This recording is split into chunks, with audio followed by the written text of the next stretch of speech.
Rita Mary Finch, on this indictment you stand charged with indecent assault, contrary to Section 15 of the Sexual Offences Act 1956. The particulars of this offence being that on the 23rd of May 1978, you indecently assaulted Kevin William Laurence, a boy under the age of 16. To this charge, do you plead guilty or not guilty? Not guilty. Speak up. Not guilty. The case you are about to see is fictional. The procedure, however, is legally accurate. The characters are played by actors, but the jury is selected from members of the general public. His Honour Judge Latimore presides in the case of the Queen against Finch, in which Rita Finch has pleaded not guilty to indecently assaulting Kevin Laurence. I hope little Mandy's all right. I moved her in with me, just tell you. Cave? Yeah, did you? Well, it wasn't half hard on me own. The headboard being so heavy and that. I'll give you a surprise. Bedroom all to yourself, lots of space. Oh, you didn't come home the weekend. Well, it does look ever so nice though, love. I moved a big armchair over by the window. Well, I nearly killed my poor self trying to get it nice. Oh, Mum, you should have left it till I got home. Because I saw her as the kind of new blood that we could do with on the staff of St. Martin's. Spontaneous, maybe that was it. It was a spontaneity in the character of the accused which persuaded you to employ her. No, I appointed her. The local authority employed us both. Yes, yes. On what date in that year did Mrs. Finch join the staff of St. Martin's Children's Home? October the 31st, it was Halloween. I'd made her my deputy. She was efficient and strong, caring. Really, Mr. Miller? And so you gave support and assistance to your new deputy, and she continued at the home? Yes. Can you tell us what happened at the beginning of the following June? Yes, her husband, Mr. Finch, walked out on her. Did you have any discussion with her about that? Yes, she told me that it was because of the long hours. Is that all? That he'd accused her of preferring the children's company. Did she make any observation about that? Yes, she said in a sense that it was true. They needed her. Now, around this time, early June, when Mr. Finch left Mrs. Finch, did you observe anything about Mrs. Finch's relationship with any of the children? Yes, with Kevin Laurence. They got on well. Anything else? He seemed to have taken to her at once. Kevin was a problem when he came to us. Aggressive and sulky, he wouldn't mix. No one could get through, it seemed. But Mrs. Finch did get through. Well, as a matter of fact, I was delighted.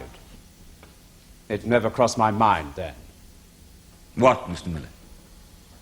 That she would interfere with the boy. They were always around each other. He was only 14 then. But his behaviour improved. He became a pleasant lad. I was quite chuffed about it. Please. Miss Miller, you did not at this time suspect any sexual interference by the accused, although you were aware of a special fondness. Yes, most kids do try for affection early on. Find one of the staff they can talk to, but eventually they give up. They give up seeking affection, Miss Miller? No. Seeking a special kind of affection, Your Honour, from among the adults employed in looking after them. I see. That does appear rather bleak to me. However, in this case, you did tolerate this affection between these two persons. Yes, until another member of my staff came to see me. As a result of which, what, Mr. Miller? It led me to suspect monkey business. Monkey business? Yes, funny stuff going on. Oh, I see, funny stuff. Did you then take action? Well, no. Still trusted Rita, you see. It isn't easy to change an opinion when you put your faith in someone. The kids really liked her. Finchy, they called her. Yes, I see, Mrs. Simmons. But then, about a couple of weeks later, I was walking down the corridor that leads towards Mrs. Finch's back door. It was after midnight. I bumped into him, Kevin Laurence, in his nightclothes. And what was his lights-out time? 9 p.m. He certainly looked guilty. Said he was hungry. No, we cannot admit evidence of what he said. That's hearsay, Mr. Miller. Yes, indeed. Mr. Sherman, you need not, of course, tell me, but is this young man to be called as a witness for the defence? He is, Your Honour. I see. Then we shall no doubt hear from Mr. Laurence himself anything that he may have said.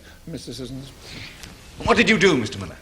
Well, I moved the boy into another house. All seemed well for about 3 weeks.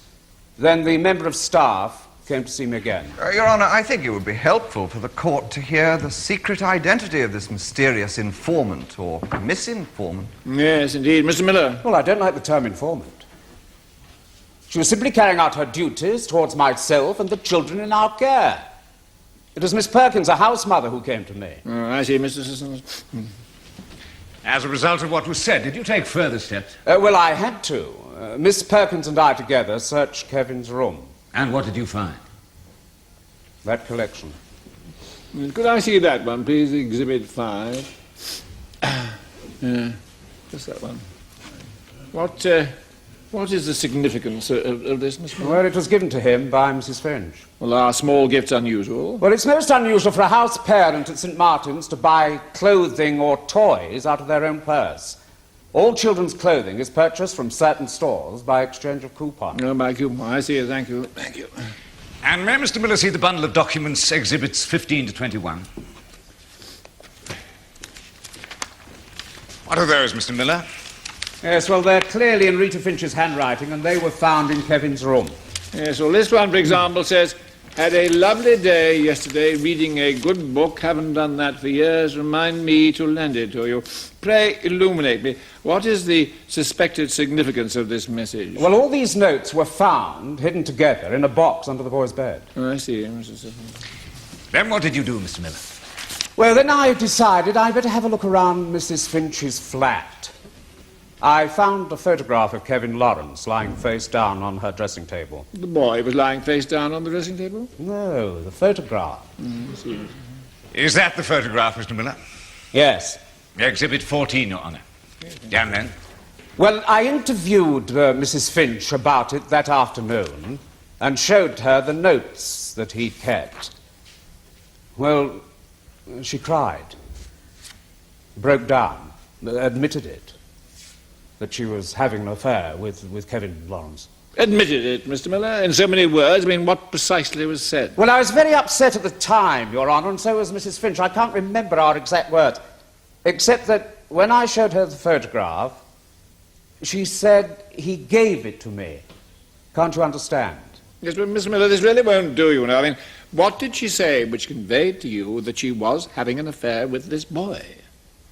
Well, I think I said that what was being said was that she had had sexual relations with Laurence and that I wanted her to deny it. I see, Mr. Sissons.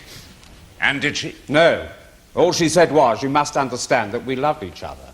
And did you see her later that day? Yes, that evening she came to me during homework hour. She was much more calm this time, and she said, we didn't do anything wrong. You've got to believe that. And did you believe her? No. Did you tell her so? Yes, and she took a long time to deny it. I spoke to Kevin Laurence. He denied everything.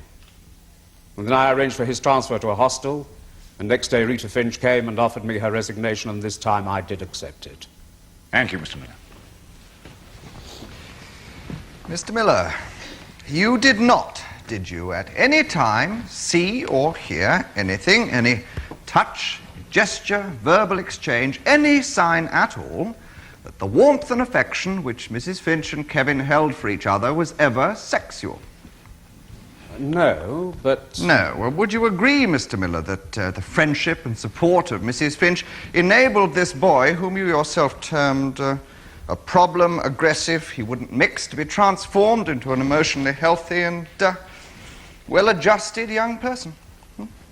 Well, he might have grown up anyway, but she helped him, yes. Oh, so much so that you, as an experienced chief officer and superintendent, took steps to ensure they spent more time directly together. In August 1977, you moved Kevin from another house into Mrs. Finch's care. Is that not so? Yes, that was a mistake. A terrible mistake. It's also you say now. You see, I'm interested in discovering exactly when and with what persuasion this sudden and complete alteration of your opinion did occur. Now, we've heard that you have an excellent 12 years childcare experience to your credit and an enviable reputation. Let's take it step by step, shall we? Now, when you moved Kevin Laurence into the direct care of Mrs. Finch, you trusted her totally, implicitly. I did, yes. And when this house parent, Miss Perkins, came to you with whatever information of her own, you still allowed no doubts as to Mrs. Finch's rectitude, did you? I listened. On the 10th of April, Kevin's mother, Mrs. Nicholson, came to visit you, did she not, because of an anonymous poison pen letter she'd received? Yes. And what did you say to her? I reassured her. So you'd neither respected nor believed Miss Perkins' opinion, had you? You had confidence in the defendant and in your own judgment, and you did nothing. You still thought it was nonsense. Well, let's move on, shall we? To your discovery 2 weeks later of Kevin Laurence walking down the kitchen corridor after lights out. It was the kitchen corridor, wasn't it? Yes, it leads past the kitchen. It leads towards Mrs. Finch's back door. It is likely, from his position in the corridor, it is likely that Kevin was indeed feeling hungry and finding he couldn't sleep. He was just simply on his way to the larder for a midnight snack. Well, I don't know about likely. The kitchens are out of bounds after 6 p.m. Of course, it's possible. That's where he was off to.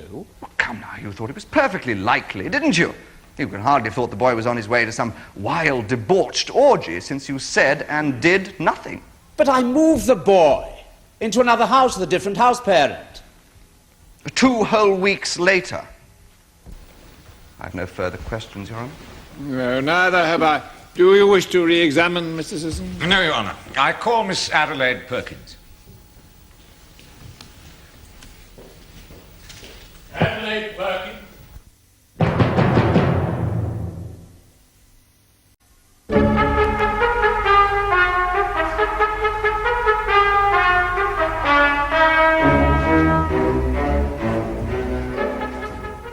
Miss Perkins, you have worked as a house mother at St. Martin's for 7 years, I believe. I was there before Mr. Miller himself, sir. And were you there when the accused, Rita Finch, arrived in October 1976? That's right. I had my doubts, I'm bound to say. Not really the right type, you see. Miss Perkins, what exactly do you mean by that?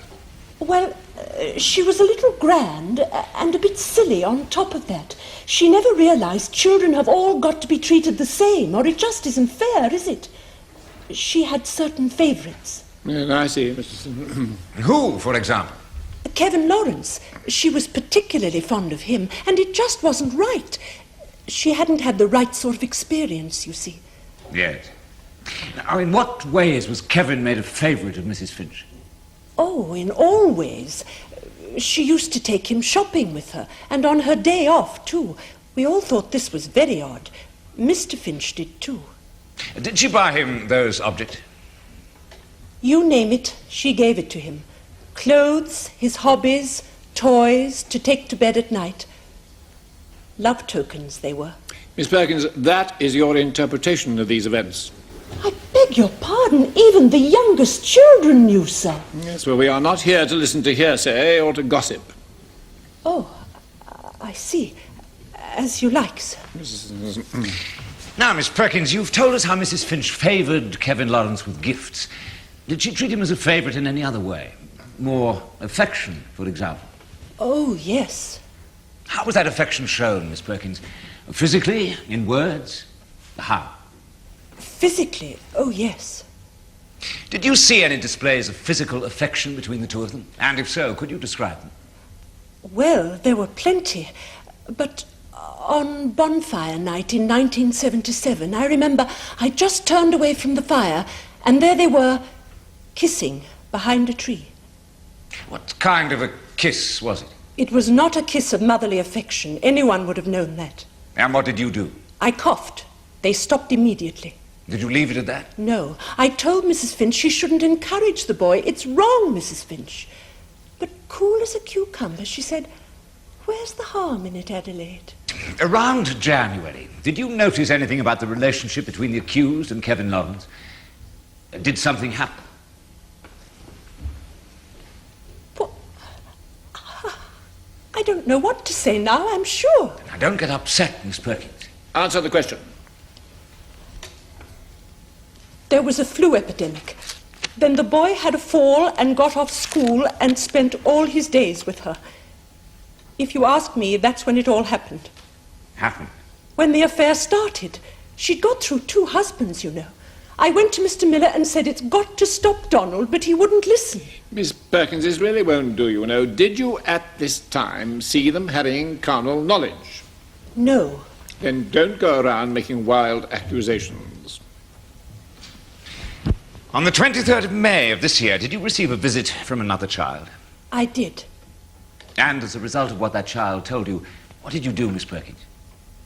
That night, I waited, hidden, outside Rita Finch's door, and at 1:15 in the morning, I caught them both there, in the act, on her sofa. Would you describe the scene, please? They were sitting on her sofa, close together. The boy was undressed. His dressing gown was off, the long cord of his pyjama trousers was undone, and the pyjamas were about his ankles. Mrs. Finch was in her nightdress. Were they touching? They were very close. She had one arm around him, and the other one on him. Where on him? On his thigh. Where on his thigh? By his... By his what? By his private parts? Yes. Right. She had plied him with alcohol. Was there alcohol in the room? Or anything to suggest that they had both been drinking? 2 glasses used were on the table and a bottle was beside them. What was the bottle? I didn't stop to read the label. I asked them what was going on. I said to them, "Pull yourselves together." They looked startled. And what did the accused say? "Damn you, Perkins, however did you manage it?" And Kevin said, "Does she know what we were?" And she stopped him. I said I felt quite sick, and I had no option but to report her to Mr. Miller. And what happened then? The boy put on his dressing gown and a moment later started to attack me. We struggled until Mrs. Finch called him off. I left almost immediately. Did the accused say anything else? She said, "It's no use, Kevin. She saw what she saw. I hope you're satisfied." I told her I was far from satisfied at her shameless behavior, and I told her I could not keep silent any longer. Thank you, Miss Perkins. Would you stay where you are, please? Miss Perkins, was it raining hard on the night of the 23rd of May? I'm sure I don't know. Of course you know. Where were you hiding yourself? You must answer, Miss Perkins. I was standing just around the corner from her door when the boy came by. Ah, so you hid yourself for several hours in the middle of the night, crouching against the brick wall of the old garage in the dark, and I'm assured by the record's heavy rainfall. You must have been soaking wet and frozen solid, weren't you? It was not comfortable, that's true.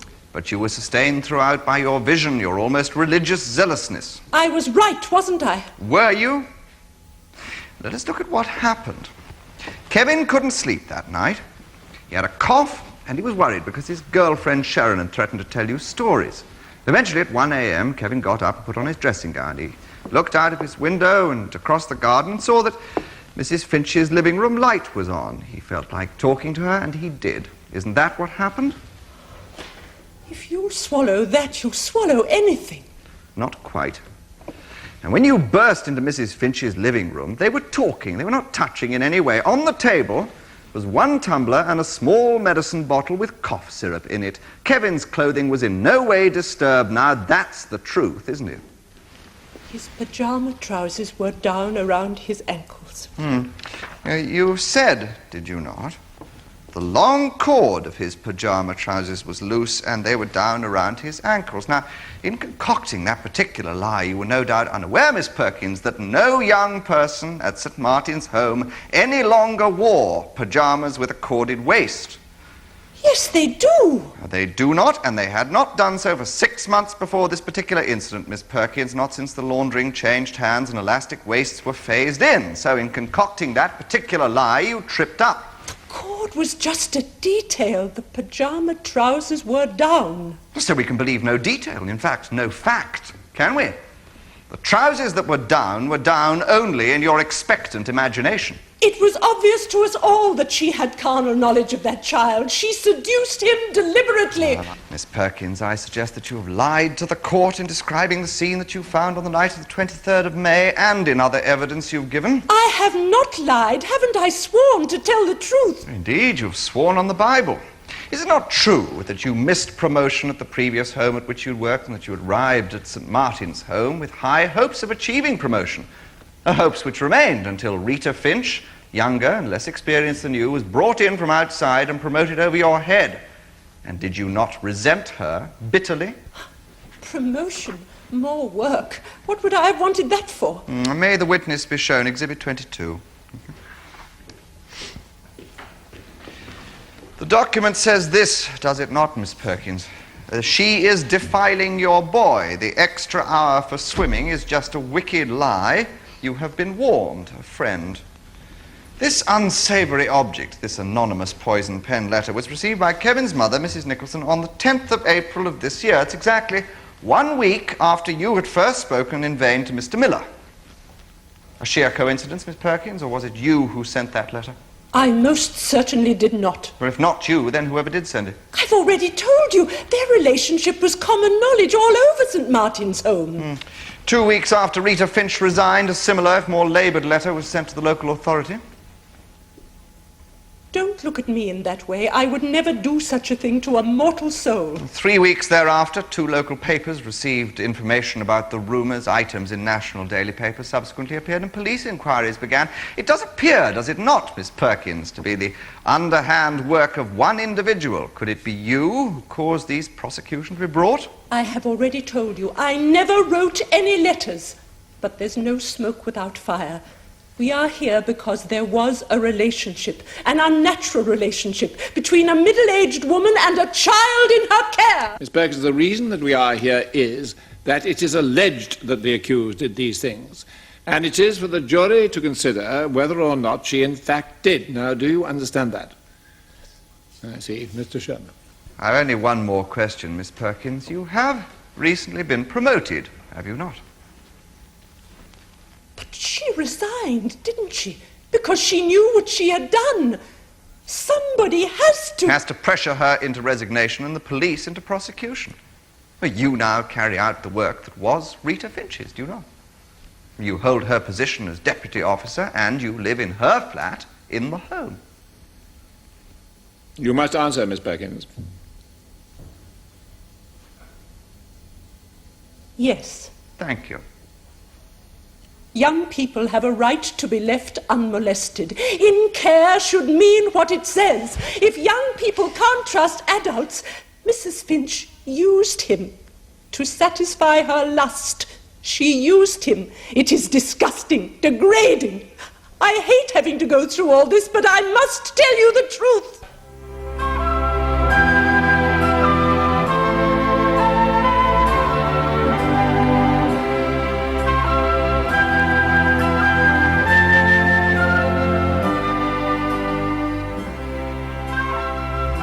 The case of the Queen against Rita Finch will be resumed tomorrow in the Crown Court.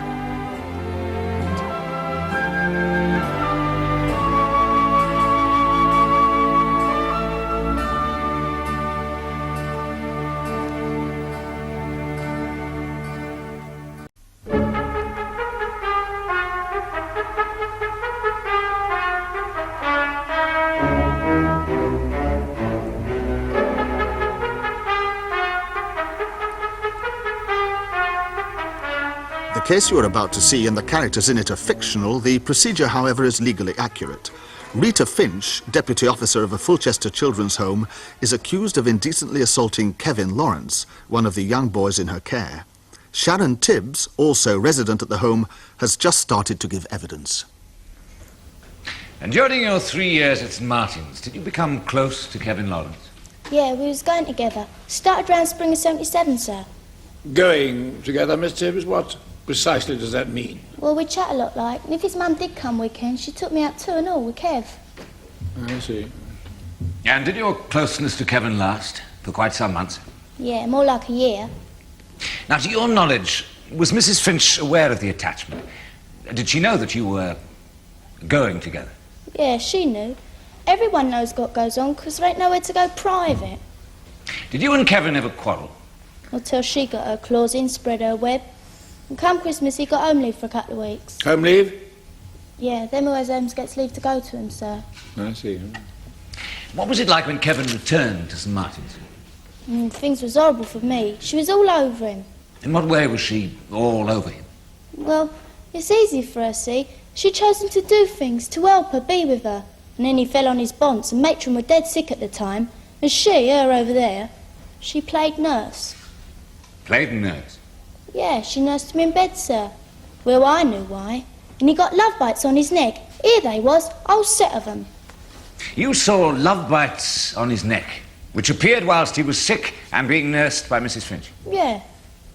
And this is important. Was there anyone, apart from Mrs. Finch, who was nursing him, who might have been in a position to bite Kevin's neck? No one, except Mr. Miller's dog, sir. Yeah. Did you say anything to Kevin about these bites? No, because I was too upset. All the kids used to call him Travolta because he was a lover. Yes, well, we don't want to hear about what the other children said. Oh, I said something wrong. We just want to know what you yourself saw or what Mrs. Finch said to you around February or March. Well, before Easter, he was supposed to be studying towards his O-levels. Yes. And he got all these job leaflets, book things. They was all over his bed, and he stopped studying. And later he got a job. He was that infatuated. I see. Now, think carefully, Miss Tibbs. Did you go somewhere on the evening of the 23rd of May? Kev's bedroom. And what did you go there for? To borrow his vomit bag's cassette, sir. A rock group, Your Honour. And did you see anyone in Kevin's room? Yeah, Finchy and Kev. And what were they doing? Standing. Standing close to each other or far apart? Close. Were they touching? Yeah. Or what were they doing? Oh, you know. Embracing each other? Yeah. And was Mrs. Finch kissing Kevin? Your Honour, this is the most blatant lead. Yes. Rephrase the question, Mrs. I'm sorry, Your Honour. Now, this embrace, what exactly were they doing? Kissing. And he saw me and he stepped back and she saw me and he said, sticks and stones may break my bones, and I told Nosy Perkins about it. Yes, I see. All right, Mr. I have no more questions, Your Honour. Thank you. That's all right. Sharon, Oh? just a few questions. All right. You say that you were upset about Kevin's infatuation for Mrs. Finch. How upset were you? Oh, ever so, sir. I was very jealous and I was envious too. In November and December, Mrs. Finch made some positive efforts to throw you two back into each other's company, didn't she? Well, she got us both to help at disco nights every other Saturday. Well, it was a nice thing for a member of staff to do, wasn't it? I get the impression of a fair-minded sort of person with good intentions, don't you? She was a nice thing, she was. Yes, you thought she was nice and you couldn't help being jealous of her because of Kevin's infatuation. Now, Sharon, I want you to think back very carefully to the 23rd of May around 6 p.m. Now, you're walking down the corridor to Kevin's room to borrow the cassette. Now, when you came to Kevin's door, was it open? Was it closed? It were open. So, his door was open and anybody passing by could just look in. Was there a good light in the room? Yeah. So you went in the doorway and what did you see, Sharon? Well, like I said. So would you tell us exactly what you did see? Well, I was fibbing about the kiss. I was only hugging. I'm sorry, I'm ever so sorry. Miss Tibbs, are you aware that lying to this court is a very grave offence indeed? Oh, no, sir, I'm sorry. I ain't lied about nothing else. Well, I should hope not. Sorry, sir. Yes, all right, Miss Sharon. So they were only giving each other a hug. Yeah. Well, that's not an unusual thing for friends to do, is it? Not really, no. And what did you say to them? I said to her, I'm going to tell Miss P about you. And what did Mrs. Finch reply? And she tried to take my hand, only I wouldn't let her, would I? And she said, you can't really think there's anything in it. And I ran off and told Miss P. Why? Well, she's dead jealous of Finchy, weren't she? I knew she'd make trouble. Do you think you could have been mistaken in thinking that there was ever any kind of physical relationship between Rita Finch and Kevin? Now, think carefully now. I could have been mistook, sir. But I don't know, see, he was my sweetheart. And his mum was dead selfish to put him in care just because she got married. They were real close. He was lucky, then he was unlucky. Are you perhaps trying to say that Kevin was searching for a substitute mother and that was all. I reckon. Maybe my Kev just did have to have an older woman sometime. For a bit. And Mrs. Finch, you were employed as deputy officer and house parent at St. Martin's Home until 5 months ago. I was, yes. And when and where did you first meet Kevin Laurence? The day after I started work, he was fighting another boy by the greenhouse. What happened? Well, I tipped a full watering can over both of them. I didn't know it had insecticide in for the lettuces. How long had Kevin been in care at St. Martin's? 6 months. What kind of boy was he? Oh, difficult and aggressive, a troublemaker. He didn't know how to get on with the others. He fought them instead. He was mourning his mum. Why? Well, she'd gone to live abroad mostly with their new husband and their baby. It's not surprising he was upset. He needed time. Did Donald Miller, your superior, ever direct you as to what he thought Kevin needed? Yes, a surrogate mother. And as Kevin and I got on well, I was appointed. Kevin was moved to my house with my group of 8 kids that August. I spent extra time with him. I wanted him to get back some self-respect. He was good at crafts, and I gave him some model kits and so on. And then he helped me sort out my flat as Colin, my husband, had moved his furniture out. Did you develop a close friendship with Kevin? Yes, but it was a professional relationship too. And then all this... Did you ever wonder if Donald Miller had been wise in throwing you together so much? I did wonder, yes. Kevin was 15 then, and that's not a child these days. He had a girlfriend. Yes, he had a girlfriend. Tell us about November the 5th. There was a party in the garden, a barbecue and fireworks, and Kevin and I were both baking potatoes together, and we talked. We just talked. But talking together can't be mistaken for it. I never touched him. Thank you, Mrs. Finch. Did Adelaide Perkins ever say to you, you oughtn't to encourage the poor boy, it's wrong? No, she never spoke to me on the subject at all, and why should she? There was nothing improper in our friendship. How did you feel about Kevin and Sharon Tibbs' relationship? Well, I encouraged it. I mean, they got together in their free time anyway. But I tried to arrange that their activities should coincide. It wasn't easy, as Sharon wasn't in my house. And then Kevin went home for Christmas. And what happened afterwards, Mrs. Finch? I realized that I was deeply fond of him, and that it wasn't loving a child anymore. He was a young man. Yes. Now, did something happen on the 13th of February? Someone found my cat stuck at the top of a tree. She'd been up there all night, and there didn't seem any way to get her down. The tree wasn't strong. I was just seeing all the kids onto the school bus when the cleaner rushed in and said that Kevin had had a fall. He'd climbed right to the top, you see, and the tree broke. What happened then? We called the doctor, and they both had concussion. Both? The cat and Kevin, Your Honour.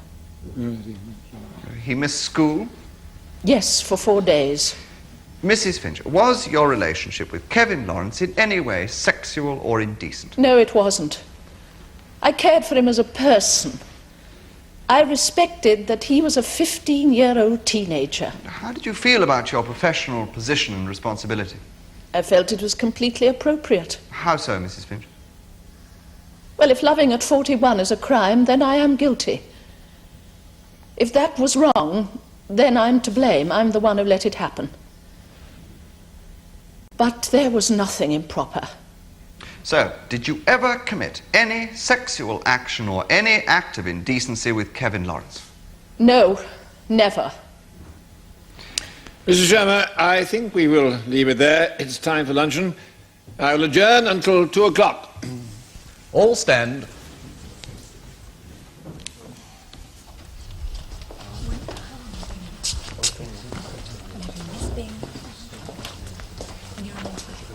Sharon?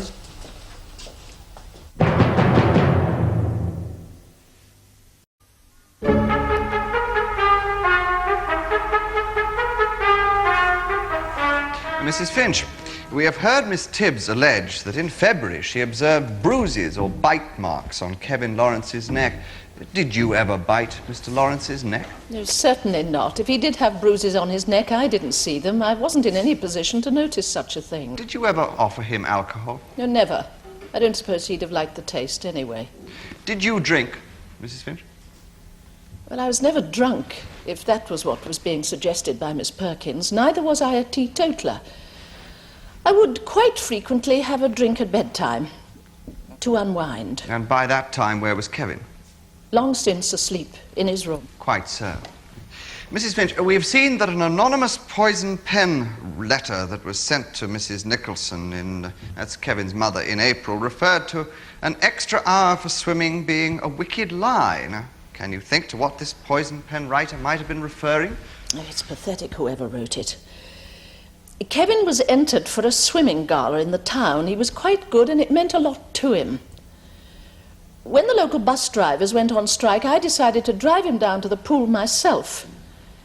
We'd go after tea. What did you do at the pool? Well, when I dropped him there, I'd sometimes sit and write a letter or a report. Sometimes I'd time him with the stopwatch. And once or twice I felt like a dip myself. Mrs. Finch, did anything that might be termed indecent ever occur? No, nothing, ever. Thank you. On the night of the 17th of April, Mr. Miller found Kevin on his way towards the kitchen. It's been suggested that the boy was on his way towards your flat. Well, did you have any arrangement with Kevin? Any expectation of a visit from him? No, I certainly did not. Could he have been on his way to you? Well, I can't think why, no. On the 23rd of May, Sharon Tibbs tells us that she saw you and Kevin hugging in Kevin's room. Well, that's hardly an indecent act, but perhaps you'd care to tell us why you went to Kevin's room? Yes. It was his bath night, and I remembered that his bath towel needed replacing. It wasn't far, so I popped along. Kevin happened to be there. We started talking about his success in the 100 meters, and after a couple of minutes, I said I must go, and I gave him a hug. I'm afraid Sharon jumped to false conclusions. She was very upset and wouldn't listen to me. Yes. Please describe, for the court, everything that happened that night. Well, I couldn't sleep. I lay listening to the rain, and then I decided to read for a bit. Where? In bed. I'd gone to bed. It must have been about 1 a.m. when I heard a tapping on the window. I was a bit frightened because the flat was all on the ground floor, it being an ex-garage, and I had worried about intruders. Then I heard Kevin's voice, so I let him in the door. Why? Because he looked like a drowned rat standing out in the rain. I was cross with him. I said he was being silly, getting soaking wet in the garden in his dressing gown, and for coming to see me at 1 a.m. I said he was behaving exactly as if we did have something to hide. Why did you say that? Because he'd come to see me, to talk to me, because he was worried what Sharon might have told Miss Perkins. He was afraid I might lose my job. He was very upset, and by my reacting so crossly. And he kept coughing. So I sat him down in front of the fire for 5 minutes and hung his dressing gown on the guard to dry. Did you do anything about the cough? Yes, I gave him some cough syrup that I'd found in the cabinet. Then Miss Perkins burst in through the door. She looked wild, extraordinary, and was very wet. She said some weird things, and I laughed and said, "However did you manage this?" It was as if she'd invented Kevin turning up that night. Had he ever come to visit you at night before? Never. Kevin was aghast. He said, "What does she think we were doing?" And I replied, "She saw whatever she saw, because in my view she was unbalanced, at least that night." Did Kevin attack her? Yes. Then she vanished, triumphantly. I sent Kevin off. Then as the hours went by, I got more and more worried, and by the time Mr. Miller sent for me and I was in his office, all I could do was cry. Now, when Mr. Miller interviewed you, he said that you broke down and admitted that you were having an affair with Kevin. Is that true? No. I admitted that I was very fond of him, that's all. And later on, I thought I may have given the wrong impression, so I went to see Mr. Miller and told him that we hadn't done anything that we shouldn't. And Donald said, I believe you. Mrs. Finch, did you ever indecently assault Kevin Laurence? No, I'm innocent. I would never commit such an action with any person in my care, in my responsibility. Thank you, Mrs. Finch. Mrs. Finch, is it not a fact that when your husband left you in June 1977, after you had been only 5 months in your new job, it was because you had already formed an illegal sexual union with a boy of 14 who was in your care? No, that's nonsense. Nevertheless, your husband did leave you. And so you had been twice married, once divorced, and were now separated. So that you, a highly sexed, possibly, certainly experienced and still attractive woman, you now faced an unaccustomed hiatus in your personal and intimate life. Is that correct? I've always considered myself to have a normal sexual drive rather than high. It doesn't appear to embarrass you at all, Mrs. Finch, to be discussing your own sexuality in a crowd of strangers. Perhaps it embarrasses me rather more than it appears to embarrass you, sir. But you did feel quite at ease, didn't you, when you were expressing, indeed displaying your affection for this boy by showering him with gifts, and quite openly. Well, I did give presents to other children too, you know. Oh, really? When and what? Well, I gave Tracy a printing set, and... Ah. It was very unusual, was it not, to give presents to children in your care? Now, you say that in January you realized that you were deeply fond of this young man, and you have implied that your affections were returned. And you continue to live in this state, in the same building, and presumably with close daily contact, for 5 months. Now, when Kevin made his noble and gallant attempt to rescue your cat, was he subsequently confined to bed and in your care? Yes. And no other children were about? No, they were all at school. So, no one else was about. A set of bruises, apparently caused by biting, then appeared on the boy's neck. And I put it to you that you indulged in some sexual play with him during that week. No, I didn't. The bruises, then, are inexplicable. But how can I say? I didn't even see them. The following month, in March, there was, conveniently, an influenza epidemic. Conveniently? Now, you really do have to be joking. I joke, not at all, Mrs. Finch. Kevin spent all his free time with you, did he not? And again you were, conveniently, alone. I was worked off my feet. Oh, really? But you were not so worked off your feet that you did not, once the other staff recovered and returned, provide an exclusive taxi service for your lover to the comparative privacy of the swimming bars every evening. And in this way you were able to avoid any break in the continuity of your sexual relationship with this underaged person. Or any time for second thoughts. Isn't that correct? Nothing like that happened. Nothing at all. You did want time alone together, though, did you not? You didn't offer to drive any other children to the pool, did you? Answer the question, Mrs. Finch. Did you or did you not offer to share the ride to the pool with any other children? No, I didn't. Because the swimming practice was just a blind, an excuse, wasn't it? But we just wanted to be together, that's all. It was a time to talk. But you yourself have said that Kevin at 15 was no longer a child. You described him as a young man.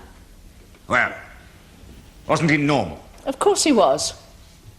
Then can you truly say, Mrs. Finch, that during this lengthy love relationship between yourself and this young man, can you say on oath that no sexual advance was ever made by either of you? I haven't said that. What I have said is that our relationship never became physical. We made a decision about it. The circumstances were wrong. Did you not find him attractive? Yes. Ah. So the desire was there, but you fought against it. If you like. But without success. At midnight, on the night of the 17th of April, Kevin was caught by Mr. Miller in the corridor which led to the back door of your flat. Now, you have said that you can't think why Kevin could have been visiting you.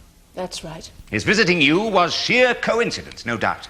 Look, we had a respect for each other. I see you just can't understand that. Again, the next recorded known incident. You say that on the 23rd of May, you went to Kevin's room to replace his bath towel. Yes. But you were no longer even his house parent. Mr. Miller had taken the wise precaution of moving Kevin out of your care 3 weeks earlier, after the corridor episode. Can you explain what you were doing? I went to see Kevin. Without the clean bath towel? Yes, no, I can't remember. It's a detail. Then why did you invent the bath towel, Mrs. Finch? As an excuse for the court. I wonder what else you've invented. Now, do you seriously maintain that the one occasion Kevin was actually caught inside your flat at night was by sheer coincidence the only night he was ever there? Well, I've told you. He was worried that Sharon might tell stories, unfounded stories to Adelaide Perkins. Quite. A coincidence, is it not? Let's look at that night more closely. Which of Kevin's garments did you remove? None. Did you not remove his dressing gown? Oh, it was soaking wet. We had to put it to dry. Did you remove Kevin's dressing gown? Well, I might have helped. Did you remove Kevin Lawrence's dressing gown? Yes, we had to dry it. Thank you. And you were then removing the boy's pyjama trousers when Miss Perkins unexpectedly entered the room? No. No? Why ever not? Were not the boy's pyjama trousers also wet from the rain in the garden? No, I can't think. I don't remember. I didn't notice. You didn't notice? He had a very bad cough, and you did not notice whether or not the boy's pyjama trousers were soaked from his trek through the rain outside?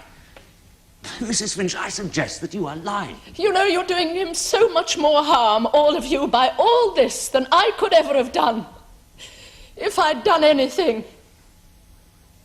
Mrs. Finch, perhaps you're a highly strung woman. And no doubt you were under considerable strain at the time in question, both in your personal and in your professional life. So much so that you have admitted it took alcohol in the evenings to relax you. You were overworked, the home was understaffed, the occasional error of judgment is unavoidable. A normal, healthy young man was in love with an attractive woman and living in the same building. Things simply got out of hand, didn't they? We all make mistakes. Do you wish to re-examine?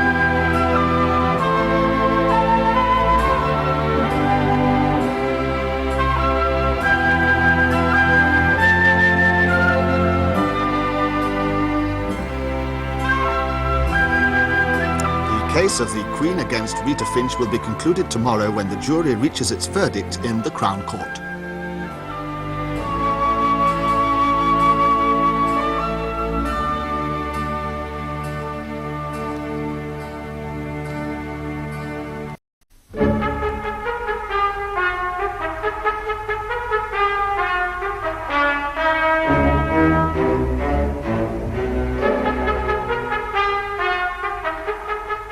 The case you are about to see and the characters in it are fictional. The procedure is, however, legally accurate.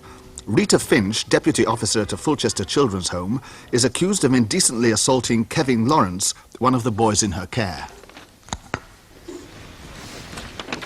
Mr. Sherman? Your Honour, the next witness for the defence is Kevin William Laurence. Kevin William Laurence.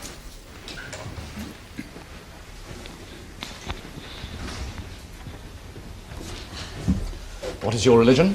C of E. Take the Bible in your right hand and read aloud the words on this card. Well, really, I'd rather affirm if that's okay. Why is that, Laurence? Well, I'm just not 100% sure about God at the moment, Your Honour. Aren't you? Very well. Just read aloud the words on this card. I, Kevin William Laurence, do solemnly, sincerely and truly declare and affirm that the evidence I shall give shall be the truth, the whole truth, and nothing but the truth. You are Kevin William Laurence of St Mary's Hostel for Boys, and you are currently employed at Stokes Glass Factory, East Fulchester. Yeah. Yes. How long were you resident at St Martin's Children's Home, Kevin? Well, from February 76 till Don sent me to St Mary's in May 1978. And why were you there? Well, do we ever know? Well, OK. Well, I'd lived with my mum, you see. Then I was 12, she remarried. Someone from the regular army. I didn't like him. I didn't think he was any good for her. But we didn't get on anymore. Yes, and what happened? Well, I was pretty irresponsible. They get mad, so I bunked off. Could we have a translation, please? We ran away. I see. And then they had this baby, Mandy. And I didn't like that. Well, Mum's new husband, got a new posting. And all three of them were travelling all over. I was fighting and getting into bad company, so I was sent to St Martin's. Is it true to say that you arrived there with a chip on your shoulder? With at least a kilo of them, yeah. 6 months later, were you still at odds with the world or not? Well, it got worse. I got a bad reputation. There was talk of sending me somewhere else. I've been threatened with that. Well, then Rita, Mrs. Finch, came onto the staff. Did things change for you then? Well, I felt somebody liked me for the first time. She made time for us to talk. We became friends. I got a new outlook. Did anything else happen as a result of your new outlook? Yeah. I started going round with Sharon. She became my girlfriend. And for how long did Sharon remain your girlfriend, Kevin? Well, until I realised that I'd rather be with Rita. And when did you realise that? About November. And did you tell Mrs. Finch of your realisation? Well, I didn't have to, did I? She knew. How? Well, you can see what somebody thinks of you. You can see. Now, when she saw that your affections had turned from your girlfriend towards her, what did Rita Finch do then? Well, she tried throwing Sharon and me together. Every way. It was a drag. I got really annoyed. Why? Because it struck me as condescending. Did you go home for Christmas? Yeah. Mum was on her own with Mandy in a new flat. He'd flown away again, her new husband. I mean, permanently. Well, I felt sorry for Mum. I never felt that before. When I got back to St Martin's, Rita was different towards me. Different in what way? Well, we had a relationship.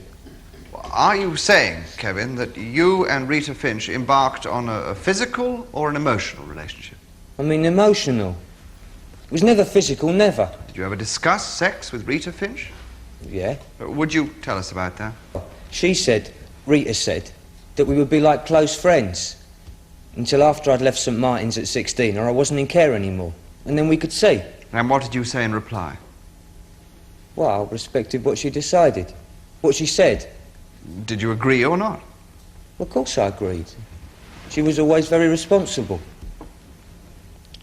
You know, I was to blame for getting us close, as far as we did as friends. So you feel that you were to blame for the friendship? That's it, yeah. Well, I wouldn't go away or back to Sharon like Rita wanted. I see.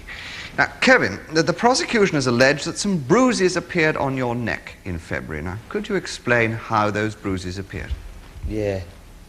Well, I was playing a cavalier in a play about Charles I at school during that week. I don't know who they made that ruffled collar for, but it certainly didn't fit me. Are you saying that this dramatic costume inflicted the bruises on your neck? That's what happened, yeah. I see. Thank you. Now, you spent a lot of time in Mrs. Finch's company, helping her with her work and sorting out her flat. Is that true? Well, yeah. There's no law against it. Did she ever offer you a drink? What? Well, I mean an intoxicating drink, of course, alcohol. Oh, no, she didn't. In March and April, did Rita Finch take you for extra swimming lessons? For a week or two, yeah. Why? My back crawl was the purpose. For the gala.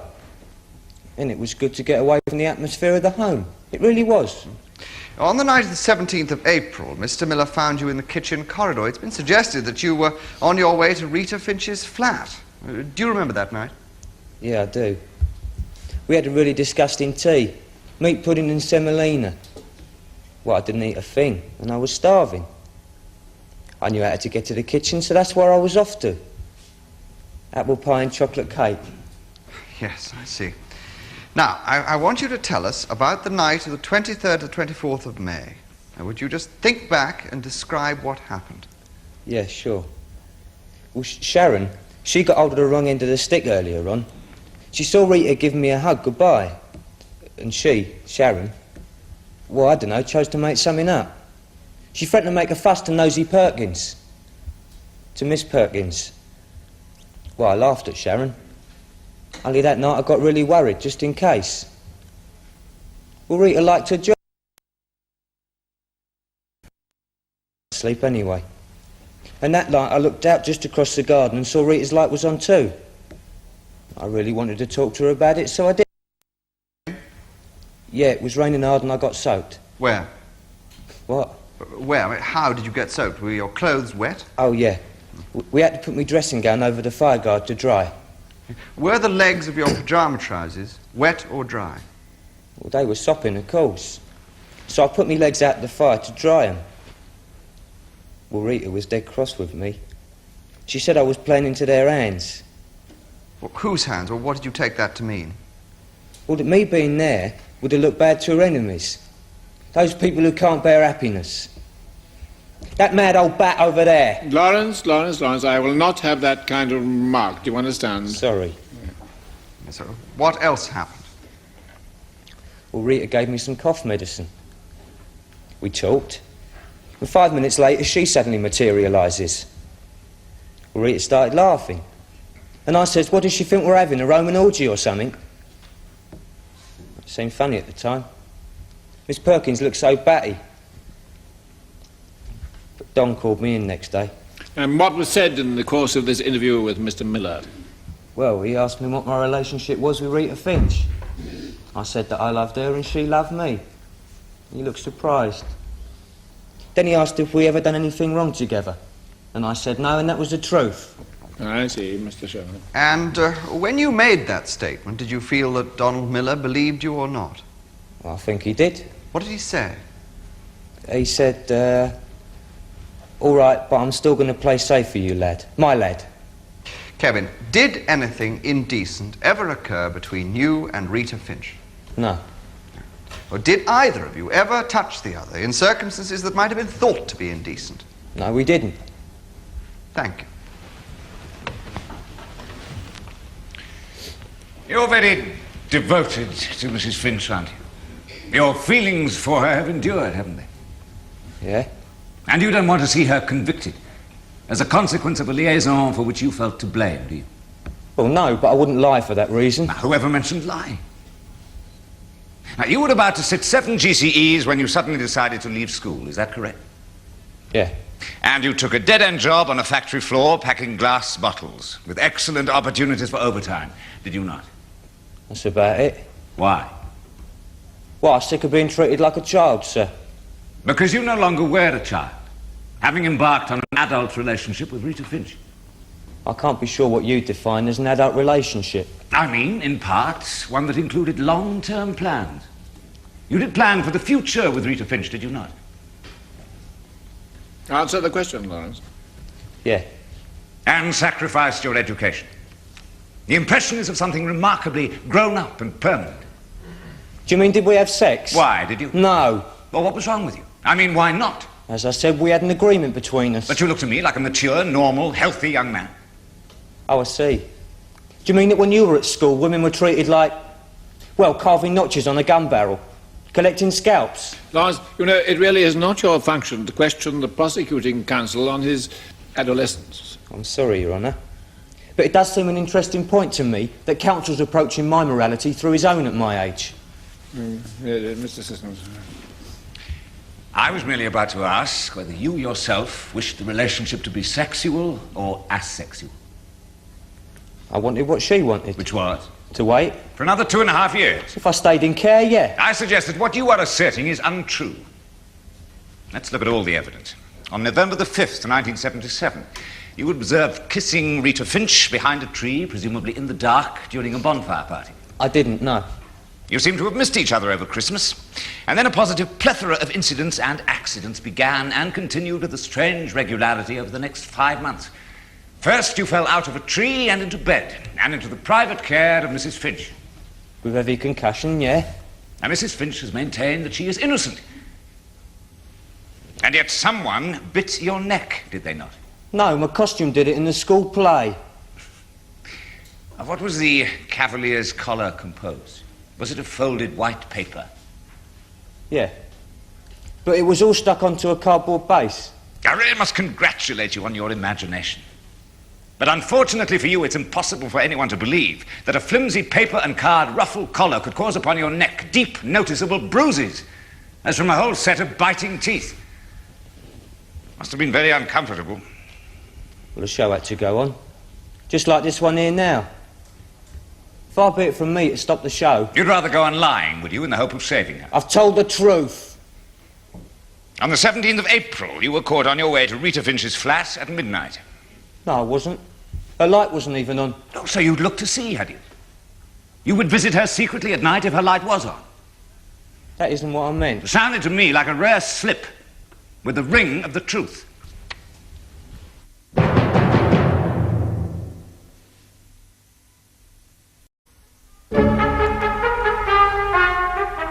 And I put it to you, Laurence, that you have lied consistently and in almost every detail of the testimony you have given, and for the most obvious motives. I've told the truth. Mr. Shermer, have you any re-examination for this witness? Your Honour. Neither have I. Laurence, you may go and sit down. And then, when Kev was 10, we moved to Fulchester, and we didn't know a soul. It was like we was a married couple. Oh, he looked after me right proper, he did. He's a good lad. But in 1976... Oh, well, then, I'd married Mr. Nicholson. That's my second husband. That was a mistake and all. They didn't hit it off at all well. And you had a second child, did you not? Yeah. Oh, but Kev, he was that jealous, poor love. I was frightened to leave him alone. Was he beyond control then? Well, he was that hard to handle. Always been a big boy, you see. They'd never let him in half price, not even when he was 10. When I couldn't manage him, it was for the best. And after Kevin went into care, did you remain in contact? Oh, yeah. When I was around. Oh, he's my boy, isn't he? Well, did you notice any change in him during his first 6 months at St. Martin's? Well, just fighting a different set of boys, that's all. Oh, well, till Rita come along. And as soon as I met her, I thought to myself, there's a lady. And lovely with all the kids, you know what I mean? Yes. Did you then feel that Mrs. Finch had been a good influence on Kevin's character and behaviour? Oh, yeah, definite. Did he ever talk about her to you? Oh, well, a lot at first, but then not so much. But I knew he was fond of her, of course. Well, I'm his mum. And were you at all worried by that knowledge? Well, you must be joking. He was a changed lad. It was a blessing. Now, we've heard evidence from the prosecution that Kevin was seen embracing or hugging Mrs. Finch. Oh, well, he was always hugging me too. Didn't mean a toss. Oh, it didn't mean nothing. He was always an affectionate lad, and well, there's no harm in that, is there, dear? No, indeed. Now, Mrs. Nicholson, on the 10th of April, did you receive an unusual letter? That's Exhibit 22, Your Honour. Unusual? Well, I'll say so. I mean, I've heard about things like that, but nothing as nasty as that has ever come through my letterbox. Whoever done that had harm in their hearts. Evil. She is defiling your boy. The extra hour for swimming is just a wicked lie. You have been warned. A friend. What was your reaction, Mrs. Nicholson? Whoa! It was horrible. Well, I was puzzled because Kev had said about the gala. But as for Rita interfering with my boy, well, Rita was my friend, she was. She'd never do nothing dirty like that. So your reaction to this anonymous letter was to feel that it was an outright lie? Yes. But I'm a good mum, for all my faults, and I went to see Donald about it. Look, I said, and I showed him that nasty letter. And what did Mr. Miller say? Donald offered me a glass of sherry. And? Oh, well, he was very shocked because he worked out as how it meant Rita. And look, I said, Donald, is anything going on here what shouldn't be? And, well, I left in no doubt there was nothing dirty going on at St. Martin's School. Yes, and so did you leave feeling reassured by Mr. Miller? Yes. But I did go down the swimming baths, though. They're nice ones, down by the Guildhall, do you know? Why did you go there? Well, I wanted to show that nasty letter to Rita. I mean, she ought to know if folks are saying nasty things behind her back, didn't she? And was she at the swimming baths? Yeah, but I didn't show them the letter because they hadn't finished change. So did you, in fact, speak to Mrs. Finch or Kevin? Well, no, because, you see, I'd left my Mandy with a neighbour and she had to get her husband's tea. And so you left the swimming baths. Now, and how did you feel about the matter? Well, I had no worries. Never had anyway. Well, I could hear them talking. All they was talking about was his swimming, that's all. So you overheard them talking, and all they were talking about was Kevin's swimming? Yeah, yes. That's right, dear. Well, I never doubted her. There are some, and I'm naming no names, but there are some that were envious of Rita. But I never doubted her, not for a minute, and never have done since neither. Thank you very much, Mrs. Nicholson. Would you kindly remain where you are for a little longer? Mrs. Nicholson, Did you ever ask Kevin about the nature of his relationship with his house parent? Ask him if it was sexual? Oh, no. I didn't want to put dirty thoughts in his head, did I? However, Mr. Miller has told us that within 3 weeks of your anxious visit to him, he took the wise step of moving Kevin out of Mrs. Finch's care. Now, did it never occur to you that in strongly denying any improper conduct between a staff member and your son, Mr. Miller was simply acting in an understandably normal, calming way towards you, the worried parent? What? No. So that after you left, he could then deal with the problem, as indeed he did, by moving Kevin out of Mrs. Finch's care. Well, he didn't seem like that to me, dear. Mrs. Nicholson, do please stop addressing the prosecuting counsel as dear. Sorry, love. During the Christmas holidays, how did Kevin appear to you? Oh, he was different. He was a man. It was that Sharon. But we've heard in evidence that Kevin had fallen out with Sharon Tibbs. Oh, no, that was just a lover's tiff, that's all. She was the one. They've always been as thick as thieves. Still are. Really? Now, cast your mind back, if you would, to your trip to the swimming baths. You say that you overheard Kevin and Mrs. Finch talking together. Now, where exactly were you? In the locker room, of course. And what exactly did you overhear? Oh, well, she said you locked another half-second off, and he said, oh, my arms weren't half aching, it's sawing up all them logs, and she said, you ought to try breathing more slowly, it's that what's holding you back. And then she said, can you help me do this up? Can you help me do this up? So they were changing in the same room, were they? Well, you see, it was after the usual hours, and the dressing rooms, they was all roped off. They had to change in there. Do I understand you correctly? Do you mean to tell me that Kevin and Mrs. Finch were dressing or undressing in the same room? Well, yeah, but there's rows of lockers dividing the rooms, isn't it? Aren't there? Anyway, why not? Well, people do it on the beach. Well, don't they, Your Honour? So the accused was with this underaged boy, undressed in a locker room with no one else about. Now, did it never occur to you that the conversation which you have just related might have been a cover-up in case someone like a cleaner should walk by? But their voices were ordinary. Both Kevin and the accused herself have maintained that nothing indecent ever occurred between them. Now we are hearing that they were undressed together, a fact which might never have been mentioned. I wonder what else has not been mentioned. You see, Mrs. Nicholson, I find your attitude somewhat curious. There are some who might think to term you a somewhat foolish or short-sighted mother. You cared about your son. Yeah, of course I do. And are you living alone now? Apart, that is, from the small child of your second marriage? Yeah. And you feel that you have a good relationship with Kevin? Oh, yeah. Oh, he's that sweet little man, you know, you wouldn't know him. And he comes home every weekend. Oh, he's wonderful with us now. And would you like to see him discharged from care? Perhaps living at home with you on a proper basis? Yes, now, that's what I'd like. Oh, he's a good lad, honest. And that, I suggest, is why you have distorted the truth about Rita Finch. Oh.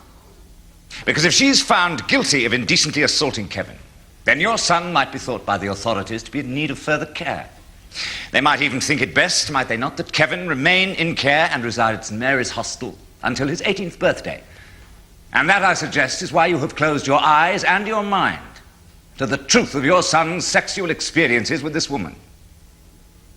Members of the jury, the most crucial piece of evidence in this case concerns the events of the night of the 23rd to the 24th of May. It is also the most conflicting. Now, was it an innocuous and ingenuous gesture on the part of the accused to allow this young person into her room, or was it, as the prosecution has sought to prove, an occasion when intimacy took place?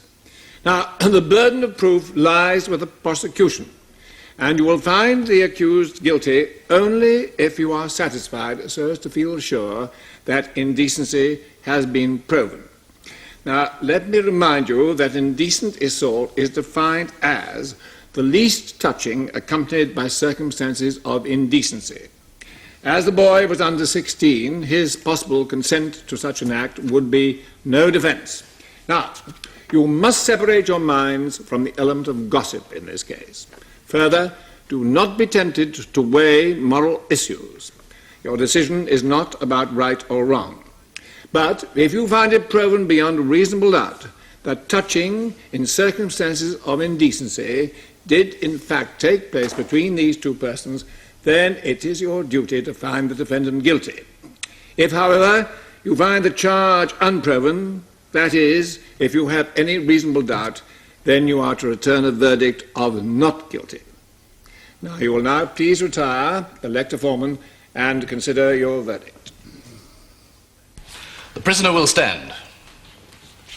Members of the jury, will your foreman please stand? Please answer this question, yes or no. Have you reached a verdict on which you're all agreed? Yes.